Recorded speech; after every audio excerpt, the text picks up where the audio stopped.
O que evoca a expressão tempo comum?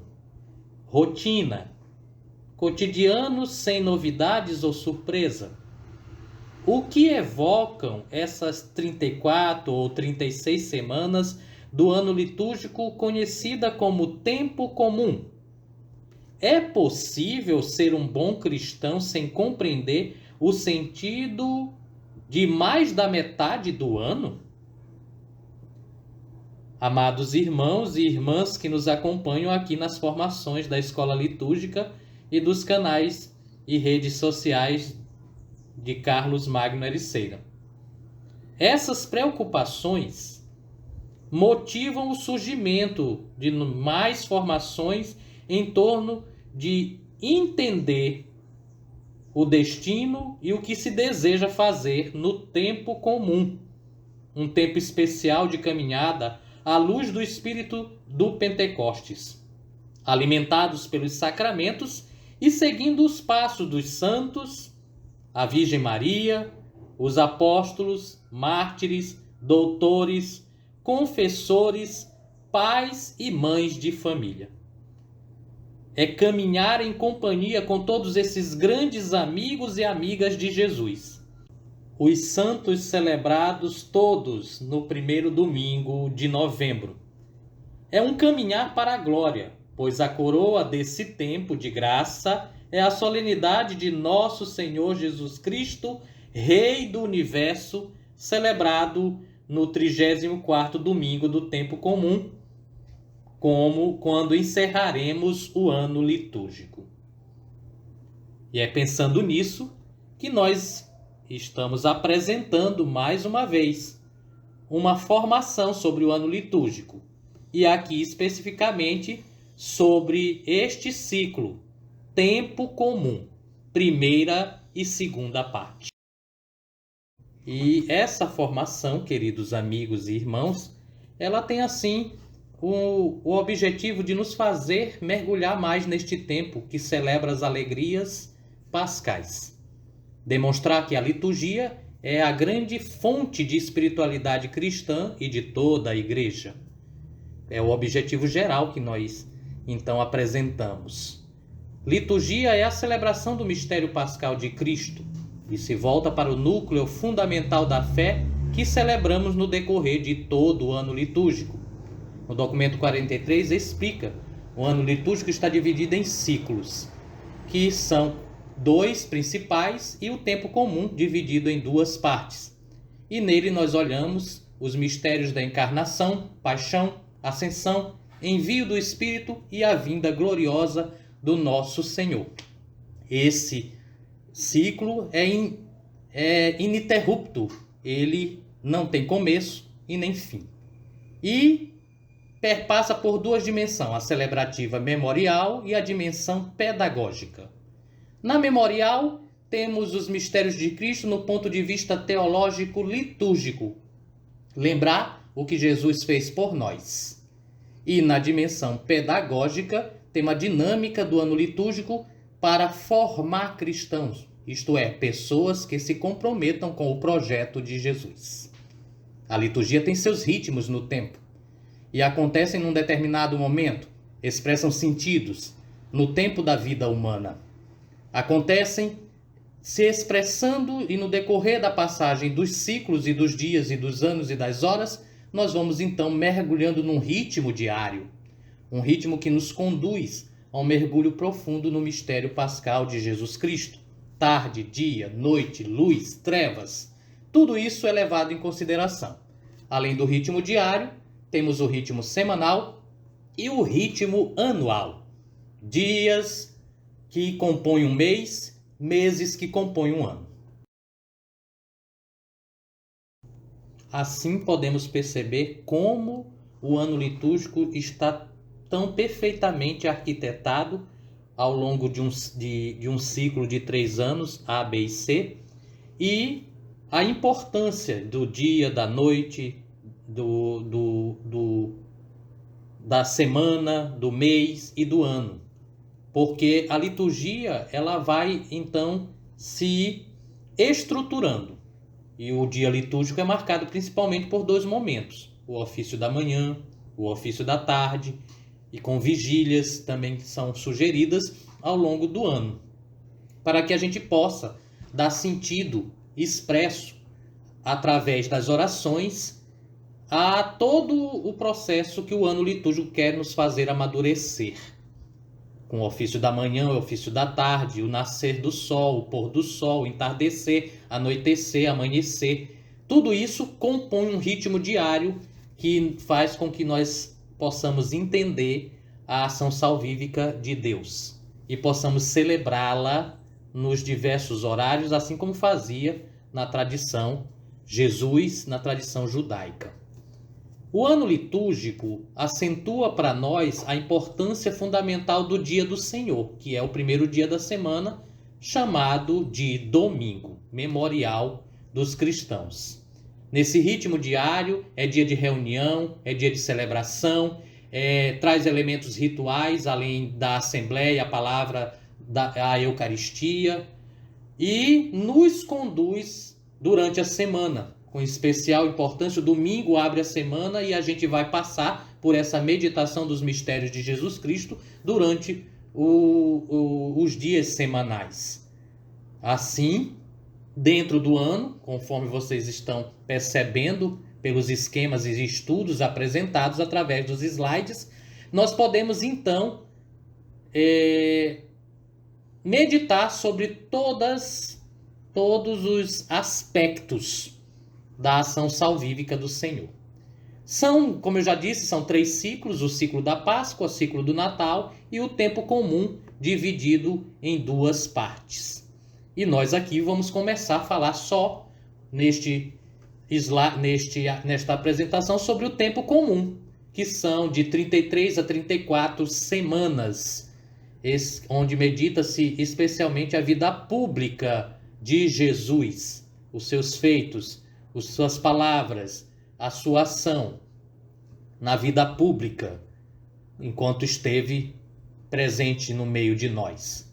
O tempo comum começa na segunda-feira, que segue o domingo, depois do dia 6 de janeiro, e termina nas vésperas do primeiro domingo do Advento, depois da festa de Cristo Rei. Sabemos que o nosso ciclo do ano está dividido em A, B e C, que medita Marcos, Mateus, Lucas. E João, o Evangelho de João, ele vai ser lido nos tempos fortes. Com a leitura do capítulo 6, sobre o pão e a vida, vem complementar as leituras do Evangelho de Marcos, no ano B. Assim, está distribuído os 4 evangelhos ao longo do ano litúrgico. Dentro do tempo comum vão aparecer as solenidades, as festas, como nós podemos ver neste slide. Assim, meus amados irmãos, o tempo comum vai se desenvolvendo e aos poucos nós vamos vendo os diversos aspectos que ele tem. No ciclo anual, a Igreja celebra o mistério de Cristo e venera particularmente a Santa Virgem Maria, Mãe de Deus, e propõe a piedade dos fiéis às memórias dos mártires ou dos santos. O ciclo de celebrações durante o ano litúrgico, nós iremos perceber que estão divididos em festas, solenidades, dias feriais e o dia do Senhor, que é o domingo.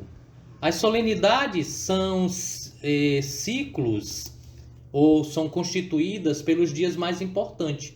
Uma solenidade é algo muito importante, cuja celebração começa no dia precedente, com as vésperas, e se intensifica durante o dia da solenidade, que é enriquecida pela celebração da Eucaristia. Geralmente, antes de uma solenidade, deveríamos fazer vigília. Deve ter uma conotação mais pomposa, com alguns elementos litúrgicos próprios de solenidade. Já as festas são celebrações nos limites do dia natural. Por isso, não tem primeiras vésperas. Ou seja, não acentua-se precedida por uma vigília, como ocorre, por exemplo, nos domingos do tempo comum e do tempo do Natal, que percebemos essa variação. Dentro desse quadro, festas, solenidades, Dia do Senhor e dias feriais, também encontraremos o mergulho no mistério pascal em cima das memórias, memória dos santos e as memórias de Maria. As memórias elas podem ser obrigatórias ou facultativas. Sua celebração, porém, se harmoniza com a celebração da féria corrente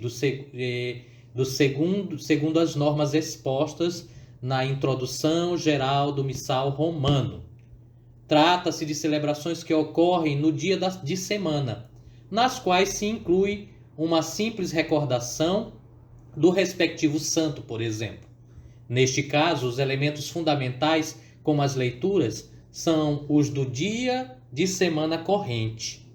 E assim, percebemos, claro, que como o ciclo do tempo comum é o ciclo maior, vamos perceber durante esse período muitas memórias.